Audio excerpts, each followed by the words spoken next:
All right, MinerTalk is live. We're presented by Jack in the Box. Jason Tafoya producing the show. Podcast up as well. We're recording. We are live here, 600 ESPN El Paso. King Eric in the house, our spring intern, Eric Reyes, Zay Galindo, UTEP Zay. I'm Adrian Broadus. Miners lose a pivotal matchup here tonight, 77-67 against Middle Tennessee. This game got really out of hand at one point. 24-point lead for the Blue Raiders. And sure, Miners win the final 10 minutes, but it doesn't matter when you've lost the first 30 minutes of this one, unable to crawl back into it. I know they cut it to like 8 points at one point, and then Trey Horton misses a free throw after making back-to-back three-pointers. But I feel so dejected by this entire season, and I was really interested going into today to just wonder, how much juice does UTEP still have? How much excitement are they still playing right now in the sport of basketball? And how ready are they for this pivotal 2 games road swing? It's good that it's trending like the Aggies and, Panthers are also going to lose, but the Miners are already a step behind both those teams in the conference standings. They still have to gain a game over either of those two teams, and don't let this get to a tiebreaker if you're the Miners. Don't make that happen, because you're frankly not going to win that, and you're going to be in the 11th spot when it's all said and done. Zay, to kick things off here on the show, or I should say tip things off. It was a bummer of a kind of game. I give a lot of credit to Kasim the Dream Watson. 24 points. I really liked all of that for what we saw from him. Liked what we saw from Elijah Jones too. It's just not enough offensive firepower in order to win this one here in this matchup tonight in a pivotal game that he absolutely needed. Yeah, it was a very pivotal game, especially considering, the 3 teams that you've got up next. Jacksonville State, at one point, they were atop this conference with Liberty, right?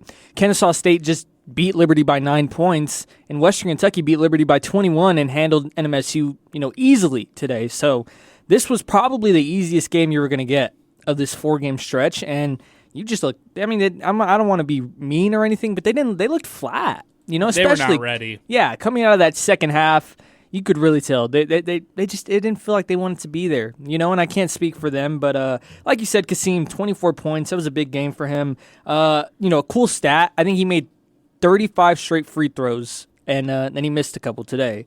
But it was like a record for a UTEP player for a long time. It was like a first time in 40 years they've done that. So just a lighthearted stat, because we all know this is going to be a dark MinerTalk. Yeah, it is. I don't know how this team gets into the CUSA tournament when it's all said and done. I don't see them winning the next 3 games. Having to go to Western Kentucky in a must-win game. Remember, I'm just saying you have to get a game ahead of the Aggies and the Panthers, and I don't expect them to go 0-for in this final stretch. We're really having to look over at their schedule right now. The Panthers are losing tonight to Sam Houston State. If they lose to La Tech and then Middle Tennessee and then Western Kentucky, I just don't see that happening. I think they're going to probably win those home games right there against Middle Tennessee, at least against the Blue Raiders, and maybe even against Western Kentucky when it's all said and done. But maybe the Panthers lose a lot of those games and put themselves in a situation where they're going up against the Miners for that final spot. Now, flipping it over to New Mexico State, they get killed today. Western Kentucky destroys New Mexico State 93-70. Then on Saturday, you got to turn the page. Middle Tennessee, that's a big L for New Mexico State. I don't care what you say. The next 2 games, Jack State and Kennesaw State, I could see them splitting. I could, but KenPom has them winning both those games. So KenPom actually has FIU winning both games, New Mexico State winning both games at home, and then the Miners winning one of those 2 games. Jack State, not Kennesaw State. So if that's the case, count UTEP out, but you might have to count UTEP out anyways. They need 3 games, and if New Mexico State's able to get 2, if FIU's able to get 2 at home, it's over. You don't want to put yourself in a position where you're the Miners hoping next Thursday to win a game and then hoping that FIU and New Mexico State lose. Those are uncontrollables. Tonight is the controllable. Win the game against Middle Tennessee, and that was way too much for the Miners to accomplish here tonight. Yeah, control your destiny. You had that opportunity going into this 4-game stretch, and, you blew it. And I saw a tweet like, did UTEP even practice this week? Like, that's what it felt like watching them throughout spurts of this game. It was so disappointing because this is a must win. This is the biggest game of your season so far, right? Agreed. This is it. And you come out like that. It was just so disappointing to see that because, I was listening to Sports Talk earlier. It did feel like there was, a bit of a stretch there where you kind of thought, okay, they were kind of turning to the corner, right? They found their identity. They know who they are. They know who they need to play through. And even then, someone's going to step up. Today, it was empty stats. I know Kasim had 24 and Elijah 19. Most of those points just felt empty, meaningless. And it was when it was already a blowout. So there's some kind of like mental thing on the other side of it when you're Middle Tennessee blowing out the Miners, where you just say, all right, I'm going to ease up on the gas. I'm not going to take it to UTEP as much at this point. And then that's where the Miners kind of come back in. And that's where UTEP can be a little dangerous. But, 8-point game at one point, less than 5 to go. I didn't really take it that serious. Jason, let's get to your thoughts. We'll get Eric's thoughts as well. Then we'll go to Jake, who's going to be joining us first on the phone lines. 915-505-6009. If you got thoughts on this one, Middle Tennessee defeats UTEP 77-67. 915-505-6009. JT Money, you got a chance to produce this entire game. Give me your takeaways from this one. For me, I felt like we had some sort of traction going on in the first half. We were down 12, we reduced it to 6, then we were back to 12, and then we were down at the half by 6. It felt like there was a little something there, and then I thought the momentum totally was lost. And this is the point you said that where we lost a lot of control of the game was the personal foul and the tech that Jamal West Jr. got. I think that totally ruined the momentum of the game. That's where we lost some control.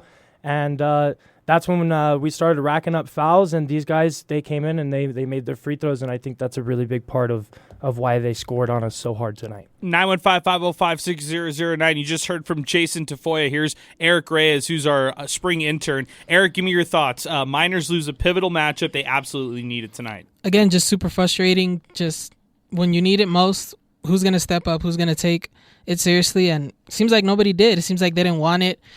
I don't know. People are saying, is Joe Golding out after? Is this potentially his last season? Is this, the first step of him getting out? Who knows at this point? But yeah, we said these 4 games were going to be crucial. They were going to be important if they wanted to make the CUSA tournament, and so far it's not going in the right direction. Well, I'm going to say this: I don't see the Miners going 0-4. But if they do, we have to have some tough discussions after this season for MinerTalk. That's a real thing. Yeah, and I think regardless, right? Even if they don't make the tournament, we're gonna have those discussions, and right. People have brought it up. And look, the way that this team is just built overall, I guess going into the year, you think they have depth, and you kind of think that every year. This year, they truly didn't, and you see it today. It's 2 points for KJ Thomas in 26 minutes. Like, you need scoring. You need to prioritize scoring because when you can't score, everything else is harder. Everything else. You can be a great defensive team. You can put everything together. If you can't score the basketball, you have no room for error. You can't mess up because who's their guy late in games? Yeah, you're gonna give it to Kasim. They're gonna double Kasim. You give it to Jamal. You give it to any of these bigs. They're gonna double him in the post. There's nothing you can really do about it. And you need a guard. You need a Caleb Blackwell to show up every night. 3 of 10 tonight, 0 of 4 from beyond the arc. How many? Let's see how many turnovers. Only 1 turnover, which isn't bad, but. Kind of disappears, though. Yeah, 14 turnovers for the Miners, and they had a lot of those in the first half. It feels like they just, they dig themselves into holes. I tweeted John Teicher, the voice of the Miners. He said something that just caught my brain. 21 of the last 26 games, UTEP has gone down by double figures. Like 21 of the last 26 games. That's a crazy stat in itself. I threw it out earlier, the other one. 10 of the, 31 games. How many games are we at, Zay? What did you say right now? Like 28 games. We're at 28 games. 10 of the 28 games, the Miners have scored under 30 points in the first half. That's killer. Let's do this. Before we get to Jake, let's pause 10 seconds for station identification. You're listening to Miner Talk, brought to you by Jack in the Box here on 600 ESPN El Paso. Streaming worldwide through the 600 ESPN El Paso mobile app. 600 ESPN El Paso is KROD El Paso, a Town Square media station. All right, first up on the phone lines here on Miner Talk as we continue is Jake, 915-505-6009. Jake has been patiently waiting since the broadcast was still going. Jake, good evening, man. What's going on? What's up, Adrian? Heck yeah, I've been patiently waiting, man. Thank you for waiting, man. I appreciate you. Give me your thoughts, Jake. It was a tough game. Miners absolutely needed this one. They couldn't get it done. Yeah, man. I'm gonna start sounding like a broken record here on MinerTalk, but the bottom line is Joe Golding's got to go, man. The question is how. How are we not ready to play when everything is a must-win from now on? And honestly, it's just so embarrassing because we're really relying on bottom dwellers in Conference USA to lose games just to get into the conference tourney. I mean, the basketball program needs to be overhauled, and I don't want to hear the NIL cop-out excuse from anyone, especially Golding.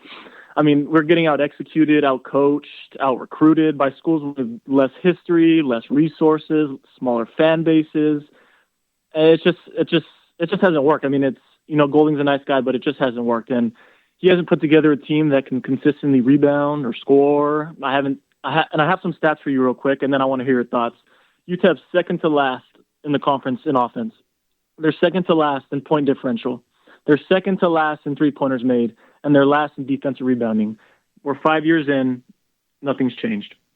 Yeah, I got some other bad ones for you, Jake. Let me go through them. UTEP is worst in the conference in offensive rebound percentage. They're second to last in defense. I think you look at their 2-point defense, they're second to last in 2-point defense, so they're allowing a lot of these weird 2-point shots to go in. Although they're fourth in Conference USA in 3-point percentage, they're 11th in 2-point shots. So that tells you that they're not making the bunnies, they're not making the layups in this game or in any of these games right here. Another thing to note here for UTEP is as far as point distribution, they're one of the worst teams at allowing 3 points out there. They're second to last in Conference USA in allowing 3-pointers as the highest number of distribution shots in any given game. So, I mean, it's not good. Like, when you look at those stats all around, Jake, like, those are the stats that kind of make you wonder, well, what is improving? And I think it's not an NIL issue. I'm with you on that. I think when you look at other teams in the conference, UTEP has comparable NIL to at least be in the top half of Conference USA. They're not at the top. Liberty's up there. But they're not at the bottom. Like, they definitely have more. I can tell you this. I'm talking to the guys in Middle Tennessee. They definitely have more than the Blue Raiders. And for the Miners 100%. to just do this, it was more of a roster build. It just wasn't the right roster for what this team needed to do in year 5 of Golding here. This isn't the roster you needed. No, not at all. I mean, there's a lot of teams doing a lot more with less, and at the end of the day, man, it's on the guy who's recruiting and it's on the guy who's calling the plays. I mean, to give you an example, those UConn teams a couple years ago that were winning back to back. I mean, they had NBA guys on the court, but it seemed like every time up the floor, they were running a set. They were fluid. I mean, we have no offensive identity whatsoever under Golding, and I don't think we've ever had one. It's just I don't know what to do, man. I mean, I know what to do, but Center's got to do it, or maybe Wilson's just got to get out Center out of here and just clean house. Would you buy him out with all the money and knowing how much money you're already in the hole? You like UTEP doesn't have the money. Like, how do they do this? How do they make this happen? Yeah, I mean, I guess the boosters really got to come up big or something, because how do you defend this to the fan base? I mean, we're going into Mountain West next year, and how do you say, yep, we're trotting Golden out again, but by the way, we didn't make the conference tournament in Conference USA. We were right there with Delaware. I hear you, man. It's a regression, no doubt. I appreciate your phone call, Jake. Thank you for weighing in. Thanks for patiently waiting, man. That's why we had to give you some extra time there. But let's keep it going. 915-505-6009. Sports Talk Carlos is back with us. Wow, haven't had a call from him in a while. 915-505-6009. By the way, 3,000, I was seeing this in our Winers group chat, 3,400 fans announced. There's no way. Did anybody watch that on ESPN? There's no way there was 3,400 fans. Hey, that's ridiculous. Not even close. But what I did find out, because I was looking, I'm looking at the people, and I'm like, dang, like, this is an empty arena. Like, I actually found out Middle Tennessee, their arena holds like 11,000 people. I don't know how. So for all the flack that UTEP gets, I mean, come on. Yeah, and, I don't know. Maybe they have, like, covered seats. I don't know, because it looked empty and it looked small. As a whole, I think UTEP should just hop on the bandwagon and, just throw 4,500 out there every time, no matter what. I'm with that. Sports Talk Carlos is next, 915-505-6009 here on Miner Talk as we continue. Sports Talk Carlos, what's going on? Hey, Agent, how's it going? Oh, it's all right, man. How are you? All right, man. Hey, so with tonight's loss, UTEP clinched their fourth straight losing season in Conference USA play. Okay, and that's just totally unacceptable for Golding to continue to be the coach. Now, the problem is Center is still here, so Center would be the one to fire him and hire his replacement. And so far, he's struck out on every single major hire. So the problem is, if we get rid of Golding, we're going to have Center replace him with somebody else of his choosing, and we can't have that either. So basically, all us Miner fans, we're stuck in purgatory right now, and we're just doing the same thing over and over and over again. And every year, the Miners don't have the recruits. They don't have the recruits. They don't have the coaching. And every year, after they win a couple games, then people start to rally. Oh yeah, we can win some games in the conference tournament. We can do this. We can do that. Well, we never do, and we just end up in the same exact place, Adrian. So the Miner fans were in purgatory. It's been a crazy cycle. I remember it's like hire a coach. The coach says all this hype. Everybody buys in. Everybody loves the coach. The coach fails. Everybody's out on the coach. The coach gets fired. Then UTEP goes through a new coaching cycle. They get a new coach. They get excited. The coach has a bit of success. Then he starts to waver. Fans start to get upset. The coach gets fired. And then repeat. Like, this cycle isn't good. The cycle of mediocrity, the cycle of losing and all that, that's not good. And Golding, look, the seasons were interesting because, we just had you bring up those losing records, those 4 straight losing records. Year 1, they were 20-14, 11-7 in conference play. Since then, they had the losing season in 23. They were 14-18, 7-13 in conference play then. 2024, 18-16, 7-9, but they make it all the way to the conference championship that year. So don't forget that. The Miners make it all the way and 10 minutes, 33 seconds away from a NCAA tournament bid. Then 2025 last year, 18-15, no doubt.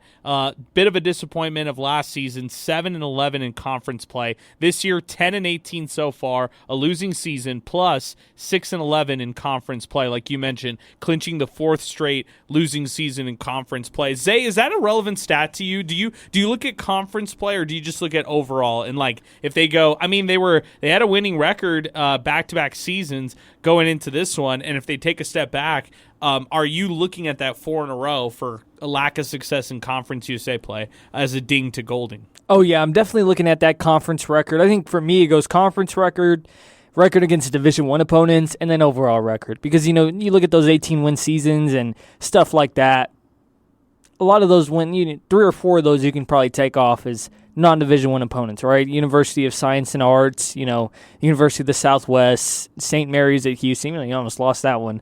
You kind of take those out, right? And you look at the conference record, that's the games that matter, and they don't perform well in them. We hammer the stat every time. They're terrible in February. They're terrible on the road in conference play. As a whole, it's just disappointing to see how bad they perform in this conference, which, to be real, ever since North Texas and all those guys left, it hasn't been good. It hasn't been good. And even when they were in the league, it was still a one-bid league. It was still one of the better jobs in the league. It had the resources, and, I'm not saying they should be year in and year out in the top half of it, but there really is an excuse not to be. I'm going to go back to you, Sports Talk Carlos. Any final thoughts here? Well, if we can't win or even be 500 or above 500 in Conference USA, then we have no hope in the Mountain West as long as Jim Center is here. And especially, Joe Golding too. But Center's the problem. He needs to go because all his sports teams suck. I hear you, Carlos. Appreciate your phone call, man. Thank you for weighing in. 915-505-6009. If you've been trying to weigh in, now's the time to do it. 600 ESPN El Paso, Twitter next, 600 ESPNElPaso.com. Robbie is next up with us. Robbie, welcome aboard to MinerTalk. Good evening. What's going on? We got to get a new producer. This is not Ronnie. Ronnie. Oh, it's okay, Ronnie. Ronnie is back with us, our MinerTalk favorite. Ronnie, I was just thinking about it. It's been like 3 years since you last visited El Paso, and we were hooping it up with El Paso Visuals Deportivos and over there at Chamizal. We need you back in the 915, but we don't have a good excuse to bring you here, unfortunately. Yeah, boy, how times have changed from a general optimism standpoint and just a general overall, outlook of things. Just so many changes and so many drastic ways of college basketball in general moving in different directions. I mean, right? Because if you're not advancing in the NIL world, if you're not bringing motivation to your team, there's no 4-year, 5-year deals anymore, Ronnie. It's a 3-year max. You kind of know year to year, roster making year to year, everything changes, and that's why on all sides it's just tougher than ever. But also at the same time, there's zero excuses as, hey, we got to build chemistry, or hey, we need time to build this the right way. Like, there's no building blocks on this year's team. They'll look completely different next year, no matter what. I think we got to stop using NIL. And you're telling me that the 21st ranked in the country, Miami of Ohio, has a plethora of NIL money? No, Travis still just knows how to coach, and I think that's what this really comes down to. St. Louis, with Josh Sturtz, like, that guy knows how to coach. Like, you just have to know what the hell you're doing, man. Like, I get the NIL might make it a little more feasible or a little more attractive for your top guy on your board, but let's be real, right? When you're a mid-major, when you're a Miami of Ohio, when you're a St. Louis, when you're a UTEP, are you ever getting the top guy on your board at that position? Probably not. Like, that was even before NIL, right? Like, you're probably not getting that kid anyway. Now. Well, how do you get creative? How do you get creative then? Because it's obviously not working. Whatever this isn't working. How do you get creative and do something different? It's funny. Let's just think about this for 2 seconds. Deion Sanders has all the NIL money in the world, and he's at Colorado, right? Joe Golding obviously doesn't have enough, and I will give him that. But he can't win. This guy was the hottest coach in the country after he beat Texas. Probably could have won it. So I don't know if creativity once again comes into place. I just gave you two guys, two different types of resources, two different types of scenarios. But if you can't coach, you're just not going to have success. NIL isn't going to help you do anything more. Sure, maybe you get 3 or 4 more wins, I guess, because you add an extra player, or maybe you sub out one of the players that you had to settle for. But it still comes down to a lack of coaching. Let's take it off the table. Let's talk about something. From the moment Joe Golding got this job, I always said 2 things are going to make or break his tenure: his ability to schedule and his ability to recruit. And then once you get players, to have some type of offensive system. I wish Sal was here today, because I'd love to hear, through Joe Golding's tenure, how many games the Miners have scored under 65 points. How many total games in his tenure have they scored under 65 points? And then what has been their record? And I still think that goes back to recruiting and offensive development, or a system, something to be able to put points on the board. His most successful season was the first year, but those weren't his players. Those are Rodney Terry's players. Well, let's be very clear about that. Those are Rodney Terry's players. And he's yet to duplicate that with having now years under his belt. Have you seen Rodney, by the way? Have you seen him on the SEC Network? He's on the SEC Network, my friend. I told you guys last time I called. You thought it'd be a short day in hell before you miss Rodney Terry. Oh, man, every time I call, the Miners look worse and worse. I mean, Rodney Terry surely was not without his own, precarious situations, but he didn't miss the Conference State tournament. He just lost in the first round of it. But he certainly knew how to get there, whether it was in Birmingham or Huntsville or wherever they're going to move it to. You knew that the Miners would be there. In all seriousness, I think, like everybody else, that Joe Golding is a wonderful individual off the court. I think he's a great guy, right? So I think the best thing that we could honestly hope for is that Joe Golding himself is tired of this, takes it on the chin, calls his buddy Chris Beard and says, can I come over to Ole Miss with you and maybe be the defensive coach, and maybe just tell Center, hey, man, it didn't work. I'm taking on the chin, and I don't want to drag, the El Paso community down any further. I don't want to get any fights over in Las Cruces, so I'm going to go take a different job somewhere else, right? I think that's the best thing that we can hope for at this point, because we obviously know UTEP's financial hard times. And I think that's the best thing we can hope for is that Joe Golden himself, like a man, takes accountability and says, you know what, it doesn't matter what I thought was going to happen when I come here. It doesn't matter how much intention I had. At the end of the day, the facts are the facts, and this just has not worked out, right? And he just lines up something else. The head coaches can always get an assistant coach job somewhere else, right? So he's going to be able to put food on his table. He's not going to go broke or poor. And that's the best thing we can really hope for, right? Is that he just says, you know what, I need to hit the reset button somewhere else. Because, he's got to be sick of hearing these calls. He's got to be sick of building his team every single year to no avail. He has to be dying for a breakout. You know what I mean? Like in a reset button. I think that's what the Las Cruces thing was about, is his frustration coming to the surface. So he has to probably saying to himself, you know what, I got to go do something else because this is just not, you know what I mean? It's just not leading anywhere. And the more he coaches UTEP, the more success he has, the further we get away from remembering the ACU Texas upset. You know what I mean? The further we get away from that, the more he goes down this rabbit hole anyway, right? And so if he's truly going to get back to being a prominent coach at the mid-major level someday, somewhere, he has to get away from UTEP, right? Because the longer he's allowed to have this attached to him, the more of what he did in the past doesn't matter, because sports is what we've done from a lately type of game. El Paso Visuals Deportivo says, run it back at the Chamizal. I can't carry you two this time. So there you go.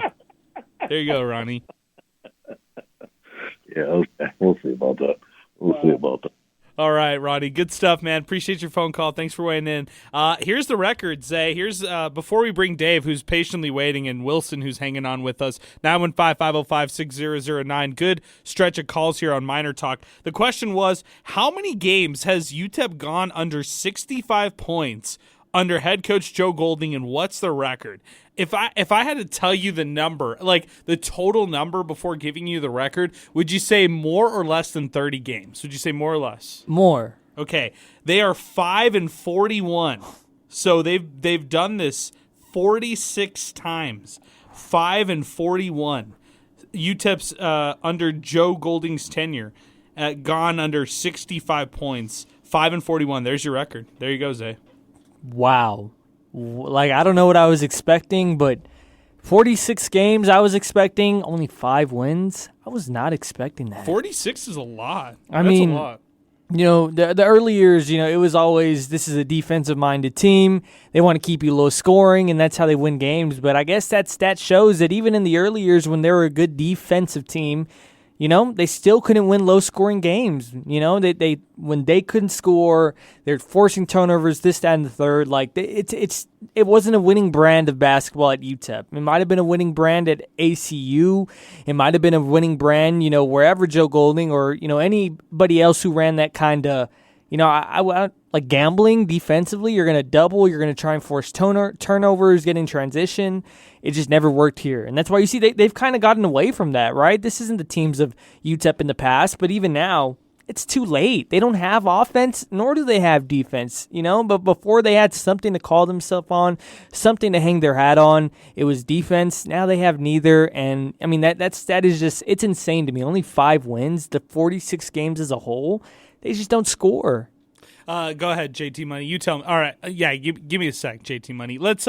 I'll get you real quick, Jason, with your thoughts on that. I'm looking at the season-by-season breakdown, by the way. I think that's kind of interesting in itself, too. But under 65 points under Golding, and then the record being 5-41. So 46 times that this has happened, this season. So, Jason, you give me your thoughts on this one right here, because tough stat when you really break it down. And good question by Ronnie that was posed and thrown out there. I don't think it's real. I'm going to just say it this way. I don't think it's realistic that he just quits. Like, I think that Golding, knowing his personality, I know how much the season has wore on him, but he's not a quitter. Like, he truly isn't. I would be surprised if that's how he goes. It would have to take a Godfather type of offer to get him out as an assistant coach or something like that. That's at least how I look at it. But spin it your way, Jason. You tell me what you took away from that call. Adrian, I think that stat that you just pointed out is a really good example of UTEP's struggle with scoring and skill this season. And I think overall the last 5 seasons, right? Yeah. There you go. And what I think something to highlight in this game where you see their lack of skill and struggle is we had Jamal West on the bench when he is the best scorer on the team, and he is needed when the score is 43-26. Those are the moments that the Miners give up, and that's the vulnerability that we have on the team. Yeah, it's a good point that you bring up because Jamal West Jr. got himself into foul trouble and couldn't get himself back in the game. But you're right, like pivotal moments, you don't have one of your best players on the court. Like that's a huge knock right there, and that's why you're not scoring a lot of points like they didn't do tonight. So, and we looked at the 65 points and under. Tonight they had 67, so there you go. Dave is next with us. Thanks for patiently waiting, Dave. 915-505-6009. Dave, good evening. What's going on? Not much. I'm listening to all that, and every year it's like we got to go get a scorer. We got to go get a rebounder. But if you look at the team where they all came from, it's like Bide. No anything bad against Bide. You know, the junior college national champion. How much does he get to play? And he goes and gets D2 kids, and D1's a whole different level of basketball. I don't know. Golding won't leave. He's got too much out there. There's no way.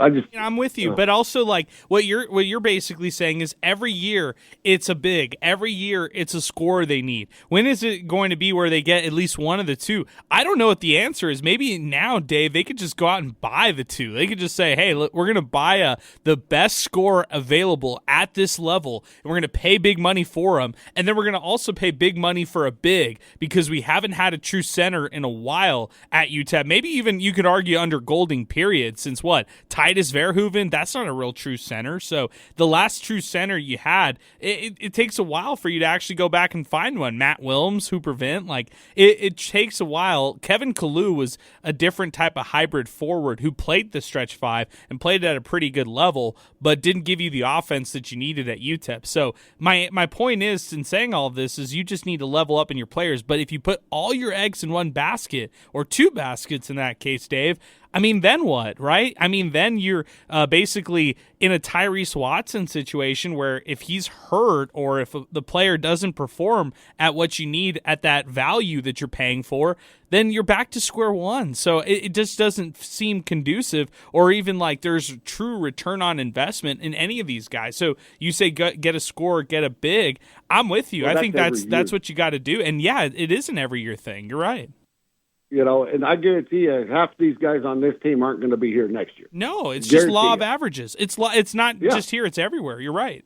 Oh yeah, especially at the mid levels, whatever. You know, I heard somebody talk about Miami of Ohio. You know, I don't understand. I was talking to Dave Van Dyke earlier, and I said, Dave, what do you think? He says, I don't know. I don't understand it. He says, I'm trying to find the silver lining in this, but there's not one. And, I mean, Dave feels horrible. He doesn't want to say anything bad about UTEP. You know, the times have changed so much. They have. They have. I don't.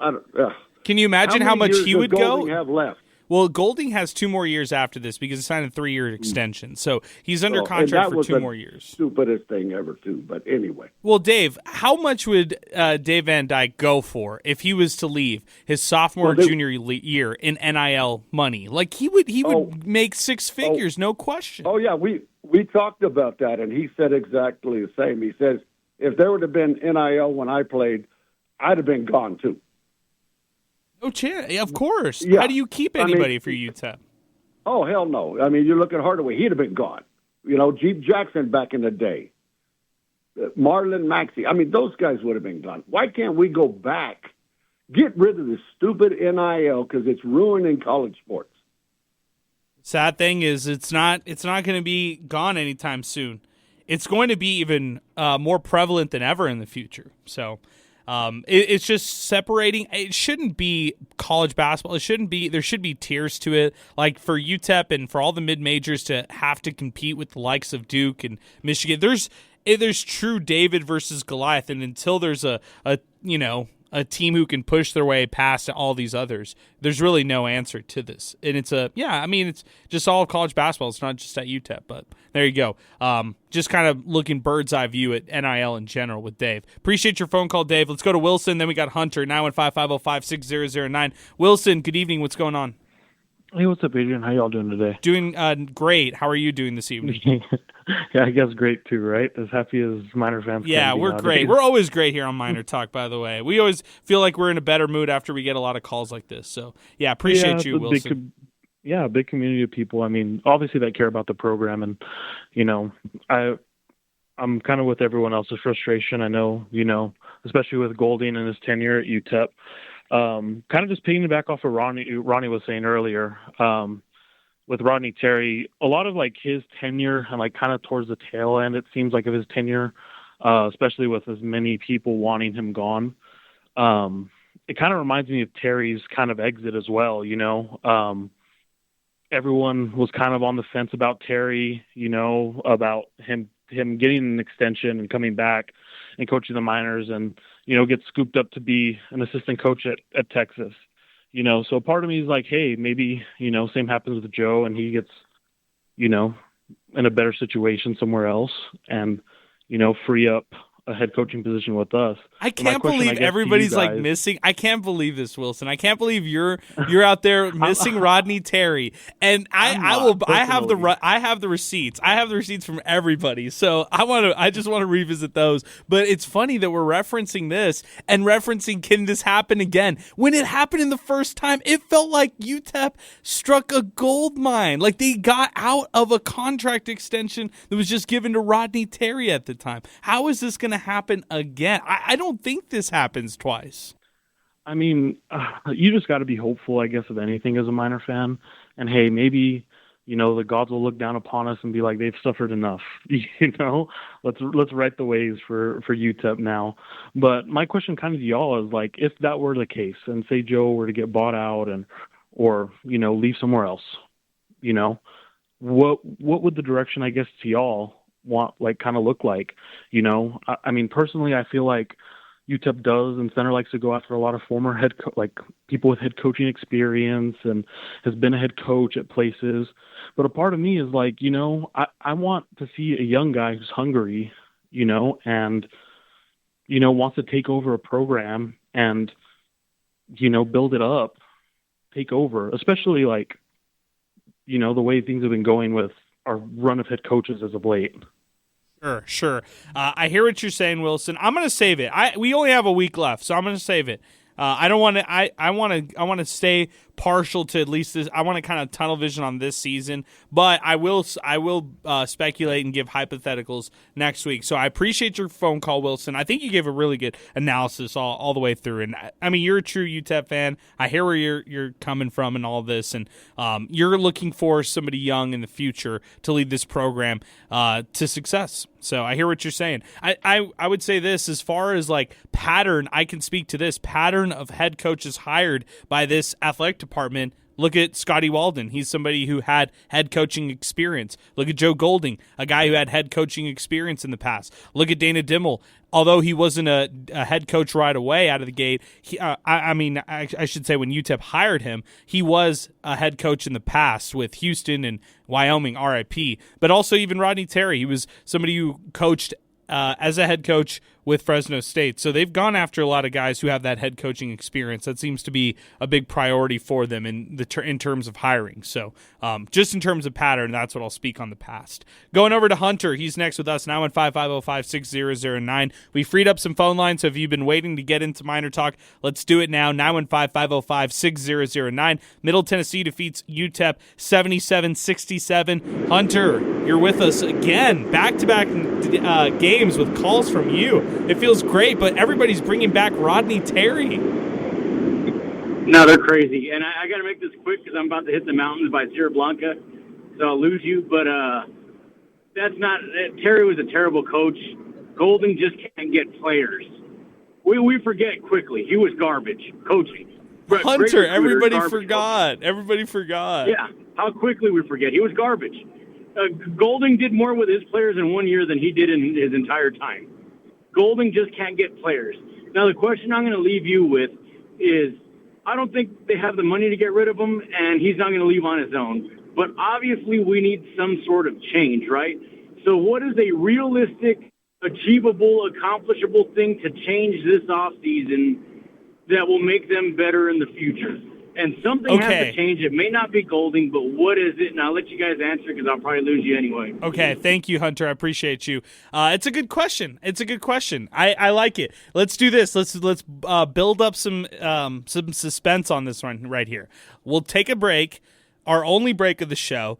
We're going to come back. We'll give more on MinerTalk. We'll give this question right here. What is something realistic? If Golding stays, what is something realistic that UTEP can get over the offseason in order to actually show reasonable excitement going into the Mountain West looking at this team? You got to give it some deep thought, and I would love to hear some of our listeners' thoughts on this as well. Good topic that Hunter brings up. 915-505-6009. Middle Tennessee defeated UTEP today, 77-67. We'll take a timeout right now. You're listening to Miner Talk, brought to you by Jack in the Box here on 600 ESPN El Paso. Miner Talk is back. We're presented by Jack in the Box. I'm alongside Jason Tafoya, Zay Galindo, King Eric. We had a great question by Hunter off the break, or right before the break hit. What is the realistic UTEP offseason thing that could happen for the Miners to make you excited going into the Mountain West, going into next season, that doesn't involve Golding being fired or any kind of coaching change or anything like that? So good question. We'll ping around to all of us here. We got phone lines available, 915-505-6009. Tony's going to join us in just a second. Couple tweets to get to. Leo_Miner fan. Great question by Hunter. We already know coach is going into next season trying to learn the hell out of zone defense, if I remember correctly. A tidbit he gave after an interview somewhere. Maybe a change is going to come with him. Just have to hope that wins come too. This is coming in from Ronnie, who texted me off air. He said, horrible coach, and then texted me a photo of Rodney Terry. Man, so many Rodney Terry references today. Chris from Inspo Lens, here we go. Good one from him. UTEP is 0-6 when scoring under 50 points. What's going on here? What's going on here, Eric? You getting you watching a game? No. Oh, okay. I thought there was a good game on or something like that. This is from Chris from Inspo Lens. 0-6 for the Miners when scoring under 50 points under Golding. And most of these games, to be fair, they happened early in his tenure. 1 game his first season, 3 games his second season, and then 2 games the season after that. So 0-6 when scoring under 50 points right there. Jason, do you have an answer for Hunter's question? A realistic offseason thing that UTEP needs? I'm going to take a page out of my brother's playbook. There's going to be a lot of opponents next season that we're going to go against that are going to be way better than us, way more powerful than us. And I think those are going to be moments that we need to learn to capitalize on, taking the game to them, slowing it down a bit, and playing at our own pace. Unfortunately, that's a hard statement to make right now because a lot of the debate is that we don't have an offensive identity. So I think that's going to help a lot, that we find that in the offseason, and hopefully we make something out of it. Okay, more of a pace of play change. Okay, I got you. I hear what you're saying. Let's go to you, Zay. You give me your thoughts. You give me your thoughts on what you have on this one here. Yeah, I think a lot of people can agree with this sentiment. It's got to be somewhere in the recruiting range, right? And for me, I think it's just, you spend your money a little differently. You don't go out and get, I don't want your big-time transfer to be a guy who averaged 14 a game at Buffalo. I don't want your big-time transfer to be, a guy who averaged maybe 16 or 17 a game at, a MEAC school, Delaware State. Sorry, Kasim, I don't want your big-time get to be, a 6'6" big man. And, Jamal West is great, but obviously you need to change it up. You need to go out and you need to get a Jamel Jones. You need to go out and you need to get like a big-time star, a guy who's averaged, over 18 points a game at a school similar to yours, where you need to get into a bidding war with a school like, a lower Power 5, a mid Power 5, something like that. You need to go out there and you need to spend your money. And if you end up with, little to nothing, then oh well, right? You got to try something different because obviously what you have been doing hasn't been working. So, that's for me, is they go out and they get a bona fide guy that they spend a bag on. That they're going to try and build around him, because going into this year, they didn't have an identity. You didn't recruit around a single guy. You didn't recruit for a single reason. It kind of just felt like they kind of were just out there seeing what can we do with this lineup of guys, and so far it just hasn't worked. Okay, quickly, would you like a Sule Boom or a Bryson Williams? Just player archetype. Sule Boom. Okay. Sule You Boom. want a guard? Yeah, a big guard. Okay, I got you. Eric, you give me your thoughts. After the question was posed by Hunter, what do you think the Miners need, realistically? Kind of piggybacking off what Zay said in the recruiting ranks, I think maybe you got to look at bringing in a coach, old head coach, maybe old assistant coach that specifically is just recruiting, is just out there 24/7, 365, just looking at guys basically D1, high D1, mid-major. That's what I would do. Go out and get a coach that is a recruiter, specifically only recruiter, who has a good history of recruiting at whatever school he was, and just pay him whatever he wants and just see where it goes from there. I mean, that being an area of emphasis might be the right way to go, because Steve Green was no longer with the squad this year. He was somebody who left before the season even started, so that was kind of a big dig right away. I would say I like all the answers everybody gave. The recruiting aspect of it has to be prioritized, but you also need another bench coach who's going to complement Jeremy Cox. He's like Coach Jeremy Cox has that defensive identity. He also has the low post guy, so I'd say the fact that the forwards are kind of overperforming right now is a big testament to his coaching. And then I would also say you need the offensive complement to that. I mean, they've had coaches who've brought them talent, but they kind of need more of it. They kind of need somebody who could do that. I would also say a general manager. We've said this before in the past on like Sports Talk, but you need like a general manager who's going to go out there and negotiate higher NIL deals, push the radar, like push the envelope, do something completely unique, do something completely different. Okay, we're going to go out there and get this streaming deal with one of our players, and he's going to make all this money based off of that. Like, those are the kind of decisions they need to make in the future based off NIL and based off like just being creative, and you need a general manager to kind of initiate that. So I think that's realistic if you're going into the Mountain West, where a lot of these other conference teams that UTEP will be facing next year will have GMs, will have higher NIL budgets and stuff like that. And if you're going to go out there and get a guy, I'm going to flip it on Zay. Give me a Bryson Williams, man. Don't take Bryson Williams for granted. And that's another Rodney Terry guy for sure, no doubt about it. But I think it's a good question. I think it's a good point. But I think UTEP has gotten more out of their guards when they give less. So give me a guy who's going to be a 4 for them, and just the dude, like the Bryson Williams, who's going to step into his shots, who's going to make threes, shoot at all three levels, who's going to be able to make different moves low in the low post and go up against any big out there. Defensively, not a liability. He can hang tough. That's the guy I want on my team in the future. So there you go. Let's go back to the phones. Tony's next with us now on 5505-6009. Tony, good evening. What's going on? Hey, guys, just listening to you guys. You know, we sit here and we criticize about every single little thing, but let's look at Joe's pass. I have not seen any of his 4 years where his players play together, run their offense, do what they have to be done or to be held accountable for. Okay? Now, on the coaching, does he need to go? Every time anything like this happens, hey, they want to get rid of the coach. But if we're going to do that, like you guys were saying just a few minutes ago, not only the coach, the head coach, but we need all those other assistant coaches to step up and say, hey, we're not doing this, we're not doing that. Tell me a game that we've seen this year where the team has played together. I have not seen the ball go in and out, you know, all 1-and-1, one guy dribbles all day. I mean, why are we not playing together? Now, my thing is, it goes right back to the coaching. You've got to get a handle of these kids and let them go and show them this is the way it's going to be done. But we always go right to the coach. You know, back in the days with Barbie and Floyd and Don, you know, it was totally different. Now, you know, what are we doing? I mean, is that the thing to do, is just fire coach after coach after coach because we don't win? No, we got to find the right coach with the right chemistry with the right kids. There's some kids in Division II that are pretty good, you know, but they got to buy into it. And I don't think any of these kids here this year have bought into what Joe has been trying to tell them to do. I think it's been a cohesion thing for sure. And it just wasn't the right roster for winning at this level. I think that's what we can all kind of agree on is that this squad right here, the way that they were built, they had higher aspirations for sure, but they didn't have the roster to maybe back those aspirations that they had preseason. So that's the tough part with all this right here, Tony. So I'm with you on all this right here. And I just believe that, if we're going to worry about if we're going to fire him or not, let's see what happens. Let's go forward. If he stays, let's support him. If he doesn't, he doesn't. But we're so hard sometimes on these coaches.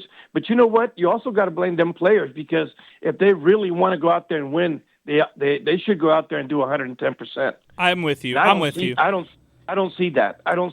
And the coach gets blamed because why? Because it's his fault. Well, you got to have both of them together to be able to do what we have to do. And yeah, it's gotten old, because the last time we ever won was with Barbie, and we haven't seen anything since then. We really haven't. I mean, 15, or actually this will be year 16 since they've been to the NCAA tournament. That's just a long drought right there. I mean, way too long since UTEP's been there, and 15 years feels too long. So there you go. Miners look like they're going to hold on the women's side of things. Zay, it looks like it was Samoya Mathis. Correct me here, Zay. But she hit a late game bucket. Miner women are going to hang on and defeat Jack State 66-64. They needed an absolute big-time victory. Joe Chacon is excited about the women's game as well. And, yeah, they got it looks like they're getting it done. It looks all but over here. Yeah, I think they finished the game on a 10-0 run. That's what right. It says here, yeah. I mean, I looked down at my phone, and they were losing by, 8 late in the game. I'm like, wow. They kept it close. Jack State's a good team, but they couldn't get it done. It was disappointing. I look back up, and they're winning by 2. And I was like, wow. Shout out them. They've gone through a lot of adversity. They've gotten blown out. They've gotten blown out. They've lost close games. They've lost games in ways that you can only imagine. They've lost players. I mean, one of their big guards, Survival Legions, she's out for the year. She was a starter for them. They had to dig deep, and they were able to pull out a huge win tonight, and they inch closer to getting a spot in the Conference USA tournament. They host Kennesaw State on Saturday. If they can win that one, they really put themselves in a good position, regardless of what happens in the final 2 games. It's huge. I mean, the women's squad, despite all the adversity they've faced this year, they've been able to muster off games and win matchups when it matters most. So credit the women's basketball squad for getting it done, and a big win for them against Jack State. So love it right there. 915-505-6009. Back to the phone lines we go. It's Brian next with us. Then we got a bunch of messages to get to. Actually, let's get to some of the app messages quickly before Brian. This one is coming in right now here from Robert. Nothing has changed. Still going to have a losing record in February. This is going to be the second time UTEP's history that they won't make the conference tournament. What a disgrace. I don't know if that's true, but I want to look that up. I'm going to try to look that up before the end of the show. He says 2 times ever that UTEP's missed out on the conference tournament. I'll look that up. This is from Drew. We're losing money anyway with Golding as our coach. Might as well cut our losses. We keep making excuses for him. It's time to admit he's just not a good coach. This is coming in right now on the app from Joey H. Sucks to watch Mountain West basketball be incredibly exciting and really good, and we're here just fighting to make the conference tournament. Joey H., how can other programs at UTEP get players to be successful, but not a money-generating sport like our basketball team? When will they actually earn money for the basketball program again? NIL and support can't come from begging. You have to win. I'm with you. I mean, when they win, you imagine this town and how much they'll support NIL efforts. They're going to get on board. They're going to be like, yeah, take my money, please. If you're winning games, everybody's going to be on board, and people are going to donate in a big way. You win, and they'll come. Yeah, I think I've always thought of it like this. There's going to be a year that you're just going to have to win without all the support. You're going to have to just go out there and prove it to everybody that, we're the real deal, and by then, if you win a game, you maybe win a regular season championship, something like that. May go deep into the Mountain West tournament, something. A successful year. You can stack a couple of those, they'll come. They'll come for any sport. You see it with volleyball, they come for volleyball. You see it for, football. If football is even decently good, they'll come. For basketball, they sold out. 12,000 fans in the arena. Like, they will come. They will support. It just needs to happen. It needs to happen. Also, this is the time of year when everybody cares as well. So I think people really, really care about basketball right now at this time of year. Like, everybody's done with football, turn the page. It's all basketball right now. When the Miners are losing, it hurts. I mean, there's a lot. This is a basketball town at the end of the day. Getting a message from our pal Ramirez. He says, "Bro, Jeremy Cox should be the new head coach for basketball." I love that. I think that's hilarious. Talking about realistic changes this offseason. Let's go back to the phones. It's Brian who's joining us next. 915-505-6009. Brian, good evening. What's up, man? Hey, what's up, y'all? Just another bad loss all around. I can't let the final score fool me, but this game was really bad at some point. Yeah, it was a 24-point game in the second half. You're right. But yeah, like a lot of people have mentioned, Golding is not a terrible coach. Nothing is bad compared to Rodney Terry, but that's besides the point, because if you don't have a good roster all around for Golding to work with, you're not going to have a very good result. Like, look at what he did with Terry's roster in first year. They did pretty decently, but with this team, you're not getting any positives coming from it. And this is going to sound crazy, but I'm on jumping ship of hiring Kaimani Yun as the next coach of the How crazy is that? How crazy is that? I mean, he is probably going to be very, very expensive, and based on our current positions, we can't really afford him. But if we can get him, that'd be pretty good. I mean, he did play for us for a very long time, so I could imagine that happening if we had more NIL money, which we sadly do not. It's whatever, though, because one day this team will turn around. Well, not the team, but the university program itself. But that may not come for a while at this point.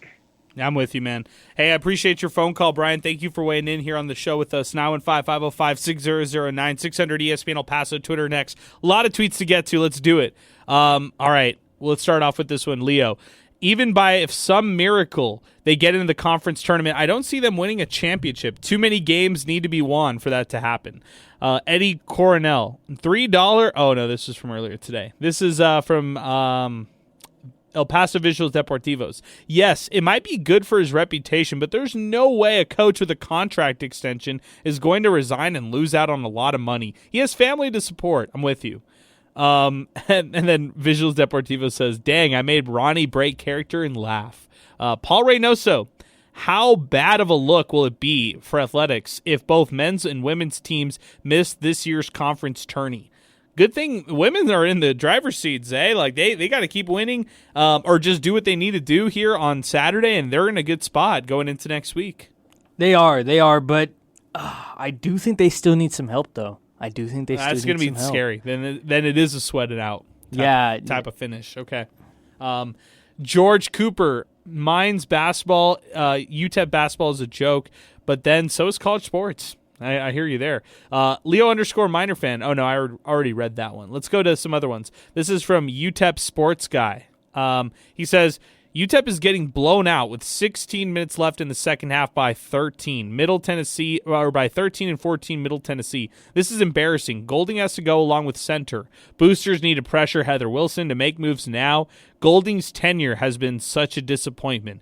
KJ Thomas is not a Division I player. He's invisible on the court, does nothing that scares the opposing team. To be honest, only two guys on this roster that should come back are Watson and Blackwell. Whole program needs to be turned upside down. This is from Shannon. The curse is back. UTEP repost guy. When you have the worst guard in the conference who's at 15 minutes with 0 points and 1 assist, no way. Guy couldn't dribble past the guys at Sunday Rec League, and he's still in the game. David Corral Jr. Evidently, they've quit, and they're ready to check it in for the season. This is from Tristan Pence. Coach Joe Golding and his incompetent staff should be embarrassed. An awful performance is in a crucial game. It looks like the Miners are just ready for an early spring break. Golding and Jim Center should be ashamed of what they've done to this once proud program. Ugh, man, yikes. Trey Politz. Jim, oh, man. No, I'm not going to read that one. That was a bad one. Okay, Emart, fire Golding now. George, woulda, shoulda, coulda. I'm tired of this bleep. Golding needs to go. There you go. WME basketball is what Far West Texas says. There you go. For the talking about Joe Golding's what's it called? His agency. Sad UTEP Zay. All bad. As a D1 Rodney Terry hater, this is blasphemous to disrespect Joe Golding like this. We may suck, but we would suck more with that clown Rodney Terry. We need decent players, but knowing UTEP, that probably won't be coming soon. Hashtag no way Zay. That's good. This is, okay. It says that UTEP, in terms of missing the conference tournament, is only once. Zay, I thought I was wrong. I thought it was more than once, but I'm seeing only once on a quick search on this. What do you think? I do think it's only once. They've had a couple of close calls. Even the second year of Rodney. It was the really first close. year of Rodney that they missed out. 8-21. They were not in the CUSA tournament that year. There you go. And then That's I think even even the late Floyd years, even the Phil Johnson year, they got in. They barely got in. It was somebody hit a game-winning floater, like in the last play of the game-winning floater to send them to the Conference USA tournament over UTSA. It was something like that. It was actually North Texas. Good memories, Zay. North Texas, last game of the season, Miners win 68-66. Omega Harris with 18 points to lead the Miners in that game. So there you go. Omega Harris would go for six figures in today's day and age of college basketball. Yeah, I'm taking Omega on this team over Blackwell. Oh, yeah, definitely. Come on. Omega's averaging 15. Like a 1,000-point scorer. He's like, former 1,000-point scorer. There you go. He's an underrated guy when you talk UTEP hoops because, he was the best player on some bad teams. I'm going to say this. Omega Harris was probably supposed to always be a number 3 guy. With Dominic Artis, Matt Wilms, it was probably his best fit. They had guys like Kelvin Jones, Dion Barrett that year, but they went on like an 11-game losing streak that season and finished 15-17, and they bowed out second game of the CUSA tournament to the eventual champions in Middle Tennessee that year. But I remember that year very well, and they were good. The year right after that, they asked Omega Harris to be the best player on that team, and he just simply couldn't do it. Like, he could not carry a team of Evan Gilliard, Paul Thomas, Matt Wilms, Keith Frazier, Trey Wade, like Tyrus Smith. This team had some pieces, but they didn't all fit together, and they finished out 11-20 under that Phil Johnson season. But that last season for Omega Harris, I felt like, to me, was a big waste. Like, his second year at UTEP, I thought was my favorite. That was 2015, 2016. Omega Harris that year was like the fourth option behind Lee Moore, Irvin Morris, Dominic Artis. And then he was the guy. Terry Wynn was also on that team too, and so was Hooper Vint. Like, that team played cohesively. Like, that team right there was a solid. But you're right. I mean, Omega Harris does not get enough love. And his junior year was his peak, but sophomore year sneakily as the fourth guy, the fourth option, was maybe his most impactful year overall. Yeah, I mean, he gets forgotten in the guys, right? Because you name the guys that he was in front of, behind, right? You talk about the DAs of the world. You talk about all those types of guys. Omega Harris was right there. He was a good defender as well. 4-year player. A 4-year, he played major minutes as a freshman. You talked about his sophomore year was great. Man, you're just naming those names like Dion Barrett. Like, I just like the niche guys. Like, Dion Barrett, he was Evan Gilliard before Evan Gilliard, man. Like, Dion Barrett was like that, but Broderick Jones, baby. Don't forget, Broderick Jones. How many times have you had a Broderick Jones conversation? None on MinerTalk. None on MinerTalk. Ivan Vinegas. Yeah, there you go. I'm telling you, Terry Wynn was low-key fire. He was I cold. really liked him. I liked him a lot. Yeah, he was really fun to watch. We've got to save this for when Sal's here. Yeah, I know. He could throw in he would probably throw a Trey Touchette. Hey, don't forget the Trey Touchette. That's what Sal would say right now in this moment. Yeah, don't forget. I was playing some rec league basketball, and Jake Flaggart just stopped in, was casually dropping threes with his Sperry's on and stuff like that. But that just tells you what kind of hooper he was. But there you go. Middle Tennessee defeated UTEP 77-67. Winding things down here on the show. Now in 550-56009. That's our telephone number. Final couple thoughts here. It's cool that the two in both Kasim Watson and Elijah Jones combined for as much as they did, but they didn't get anything from anybody else. Look at the stats. I mean, 6 from Trey Horton. He hit back-to-back threes. L.A. Hayes with 4. He was 1 for 5 off the bench. KJ Thomas, a really disappointing 0 for 1 performance in 26 minutes of action.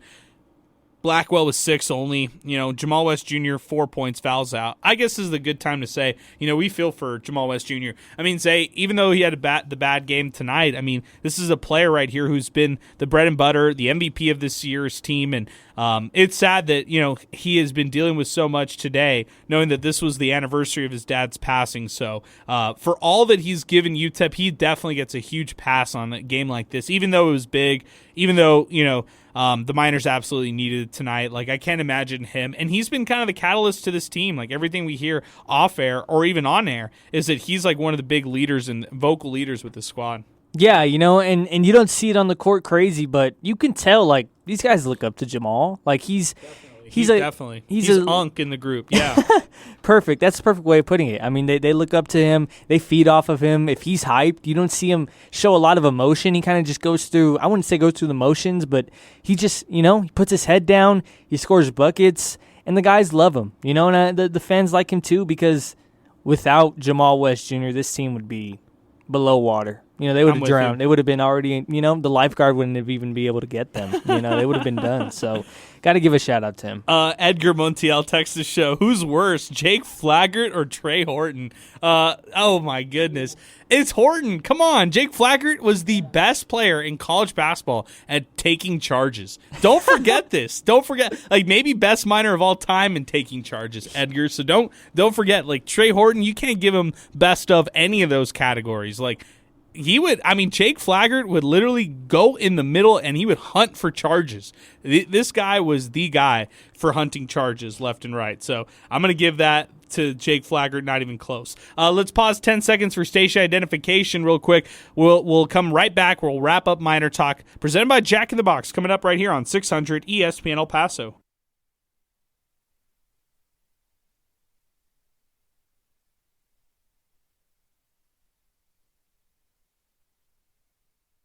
505-600-9 as we wind it up here on the show. We'll get some final thoughts from everybody. We'll start with you, Eric. Final thoughts from this one. You give us your wrap. Middle Tennessee 77, UTEP 67, Western Kentucky on deck Saturday. Forget must win. The season's on the line here.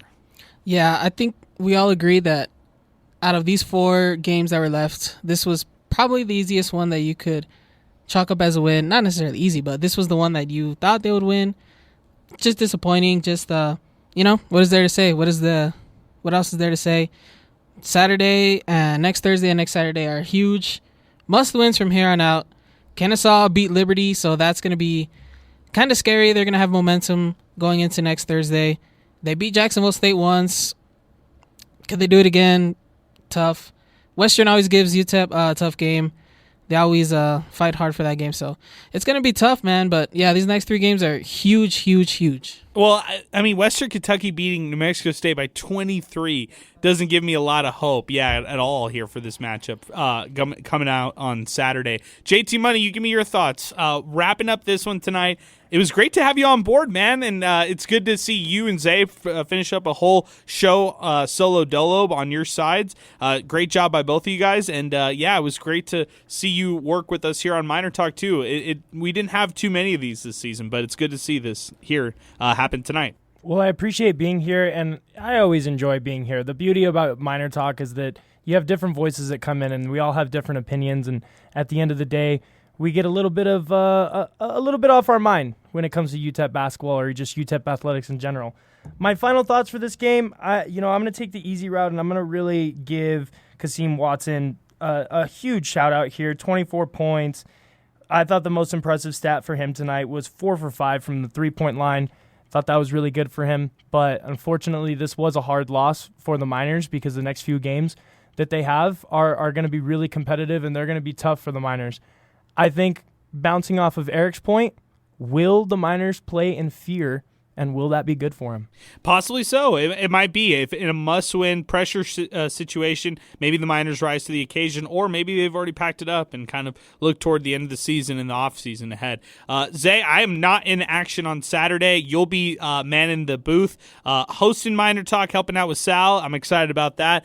Zay, I got to give you a shout-out. I feel like Sal had the crown for forever for, like, Sports Center updates, but no knocks to Sal. Like, I think you've taken the crown, like, over me, over Sal, over JT Money, no knock. And I think Money has no shame there saying that. I look up to Zay when it comes to that. It's amazing. I was like, no, like it's a product of you actually knowing the college basketball stuff. So when I was hearing you go through it at halftime, it was Money, and then post game you weren't even ready, but you still delivered. So shout out to you, Zay. I feel like you got to get the MVP here tonight for the Sports Center update crown, officially kind of taking it over. Ladies. No, I'm just playing, guys. No, but for real, I take notes off of all you guys. I take notes off of Sal, off of Adrian, even my boy JT Money. Every little word that I hear, I'm like, I'm going to add that into my next update. So, I can't take all the credit. It's you guys, and I like Sports Center updates. To me, they're like playing a game of basketball. I like training for them. I'll be in bed. I'll wake up middle of the night, and that's to look at your Sports Center update for 600. I live for them. So okay, good thank stuff, you guys. Man. Zay, you tell me. Final thoughts from this one. I don't expect them winning Saturday against Western Kentucky. I thought they would lose both these games going into this week, but any different thoughts going into Western Kentucky on Saturday? Disappointing. I think, pregame I told you I thought they were going to win this game. I thought they were going to come out and get it. And I know beating a team twice is hard, but it's a double-digit loss, and it's not a 10-point loss. It says it, on paper it is, but everybody who watched that game knows. They were out of it by the first media timeout of the second half. It was done. It was done. So looking into that Western Kentucky game, you're going to have to bring something that you don't have. They're coming off two huge victories. Back-to-back 20-point victories. New Mexico State, I know they're at the bottom of the conference. They're still a solid team, right? The parity in this league is pretty high. I didn't expect that. Certainly didn't expect them to beat Liberty by that much, and they're getting better. I know they just got a guy back from injury. Like, this is legit a team who can give Liberty some trouble in the Conference USA tournament. So, yeah, it's gonna be really hard. It's gonna be a tough game. I don't think UTEP has won. I think, where's it, Diddle Arena? Is that what it's called? Yes, Diddle Arena. I don't think they've won there at all. They might have gotten one. I think you're right. But I don't think they've won, and this is the last chance, man. This is it. So you're going to have to pull off a huge upset. I wouldn't be surprised if UTEP's like 8.5, 9.5 point dogs here. Charles Bassey is my favorite Western Kentucky player, just for the record, in Conference USA history. So there you go. There's my Western Kentucky favorite player. And then on the other side, I got to go Dishman for Middle Tennessee. He's probably my favorite player in CUSA history for UTEP playing them. So I'm curious to hear what you guys have to bring on Saturday, but I'm excited for it. Western Kentucky on deck Saturday. We'll have it for you here on 600 ESPN El Paso. But that'll do it for the gang here back at 600 ESPN El Paso. For Jason Tafoya, for King Eric, for Zay Galindo, UTEP Zay, I'm Adrian Broadus. We're signing off. Thanks for everybody listening here to us. Miner Talk brought to you by Jack in the Box right here on 600 ESPN El Paso.